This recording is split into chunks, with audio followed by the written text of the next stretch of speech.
பூங்கார் அரிசியை வச்சு குக்கரில் எப்படி சாதம் செய்கிறது அப்படின்னு தாங்க பார்க்க போகிறோம். அதுக்கு 1 கப் அளவுக்கு பூங்கார் அரிசி எடுத்திருக்கீங்க. இந்த அரிசி பார்த்திங்கன்னா நல்லா திக்காக இருக்குங்க, இந்த கலரில் இருக்குங்க.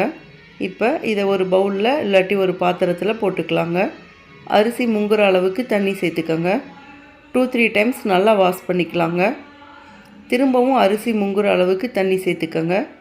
இந்த அரிசி பார்த்திங்கன்னா நைட் முழுவதும் ஊறணுங்க. ஓவர் நைட் கழித்து பார்க்குறப்ப நல்லா ஊறி இருக்குங்க. ஒரு சில அரிசி பார்த்திங்கன்னா நல்லா ஊறினதுக்கப்புறம் இந்த மாதிரி விரிஞ்சிருக்குங்க. இப்போ ஊற வச்ச தண்ணியவே எடுத்துக்கலாங்க. 2.5 கப் அளவுக்கு ஊற வச்ச தண்ணி எடுத்திருக்கீங்க. நீங்கள் ஃப்ரெஷ் வாட்டர் கூட யூஸ் பண்ணிக்கலாங்க. 1 கப் அரிசிக்கு 2.5 கப் அளவுக்கு தண்ணி கரெக்டாக இருக்குங்க. ஒரு கொதி வர்றப்ப நம்ம ஊற வச்ச அரிசியை சேர்த்துக்கலாங்க. தேவையான அளவு உப்பு சேர்த்து 1 டைம் நல்லா மிக்ஸ் பண்ணி விட்டுக்கோங்க. திரும்பவும் ஒரு கொதி வர்றப்ப குக்கரில் மூடியை போட்டு மீடியம் ஃப்ளேமில் 5 விசில் விட்டுக்கலாங்க. அதுக்கப்புறம் லோ ஃப்ளேமில் 10 நிமிஷம் வச்சுக்கலாங்க. லோ ஃப்ளேமில் வைக்கிறப்பையும் 5 விசில் வரட்டுங்க. அதுக்கப்புறம் குக்கரை ஆஃப் பண்ணிடலாங்க. கேஸ் ஃபுல்லாக அடங்கினதுக்கப்புறம் மூடியை ஓப்பன் பண்ணி பார்க்குறப்ப ரைஸ் நல்லா சாஃப்டாக வெந்திருக்குங்க.